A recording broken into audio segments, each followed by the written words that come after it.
Hi Welcome back to my channel ចាសំខាន់មានអ្នកជួយបន្ទោឲ្យពីក្រោយទៀតចាតែចង់និយាយថាថ្ងៃនឹងយើងធ្វើដំណើរទៅបារាយតែក្រោមមើលកាយវិការអ្នកដើរទៅចាតែមានគេចង់ទៅលើភ្នំហើយតែបារាយអញ្ចឹងណាក្រៅឃើញកាយវិការគ្នាទៅហើយមានជាការអាណិតដែរ So យើងធ្វើដំណើរទៅរកទូកដើម្បីជិះទៅប្រាសាទមេបុណ្យ So រើសបានហើយហើយកំពុងធ្វើដំណើរទៅសាហាសាហាទៅពាក់មួកអេមិនដូចសាដាក់មួកបាត់ហើយនឹងអ្នកស្រីទី2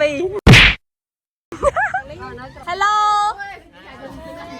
ហើយកលយម្ល៉េះអភិជនហ្នឹងហើយអភិជនអូ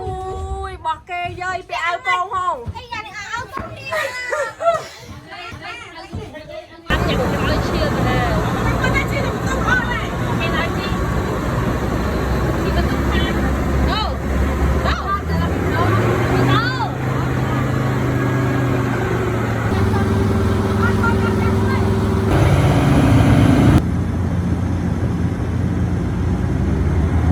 ដល់ហើយ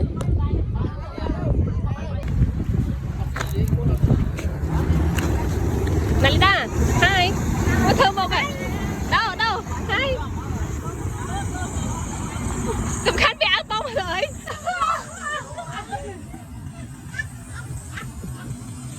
អាវបងមកផងនាលីដា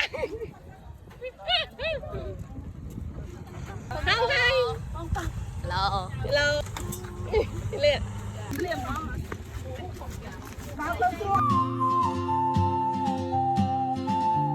Go finally we arrived ដល់ប្រាសាទមេបុណ្យដោយសារតែប្រាសាទហ្នឹងមានជាការខូចខាតចឹងហើយក៏គេត្រូវជួសជុលឡើងវិញ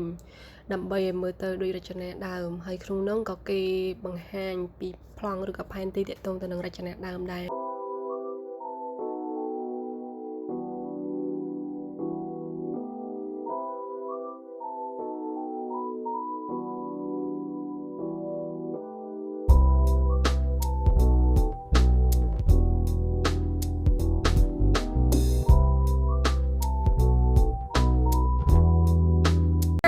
Mission ចេញទៅវិញហើយ